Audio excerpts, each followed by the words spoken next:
రే వద్దురా. ఏంట్రా వద్దు? ఒక్క దెబ్బతో సెటిల్ అయిపోతాం బై. 2 కోట్లది. రే అది దేవుడి విగ్రహం రా, నీకు దండం పెడతాను వద్దురా బాబు. దేవుడు కాబట్టి ఎవరు కంప్లైంట్ చేయడు, గోల చేయడు. ఎవరేం అడిగినా ఇవ్వాలి కదా, అందుకే దేవుడు అయ్యాడు. నాకు వద్దనిపిస్తుంది. సరే మీరు ఇక్కడే ఉండండి, నేను వెళ్ళేసి వస్తా. మేము ఇక్కడ ఉంటాం, మీరు రాలని వెళ్ళు. ఏంద్రా ఇడా? నుండు.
అరుణ కిరణాల మధ్య ప్రచండ సూర్యుడిలా ఉదయిస్తాడు.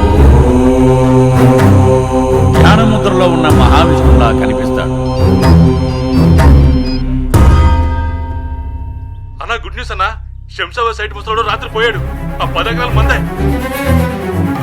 నువ్వు కళ్ళు తెరిచి చూసే లోపు నీ అజ్ఞానపు కళ్ళు తెరిపించి శుభాలు పలికిస్తాడు.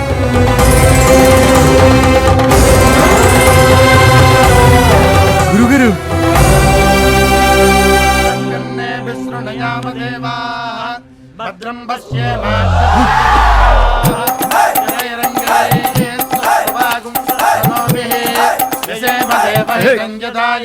నేను ఎక్కడున్నాను? నేనెక్కడున్నానని అందరూ ప్రశ్నించుకోవాలి. నువ్వెక్కడున్నావు? నీ అస్తిత్వం ఏంటి? వేదాల సారాంశం అంతా ఈ ఒక్క మాటలో చెప్పారు స్వామీజీ. జై కృష్ణానంద స్వామికి, జై కృష్ణానంద స్వామికి. నేను ఎవరనుకుంటున్నారు? నేను ఎవరు? సంస్కృతంలో కోఅహం, అద్వైతానికి కూడా అందని ప్రశ్న ఒక్క భగవద్గీతలోనే దీనికి సమాధానం ఉంది. అదే స్వామి గారు చెప్పారు. జై కృష్ణానంద స్వామికి, జై కృష్ణానంద స్వామికి. వచ్చావా?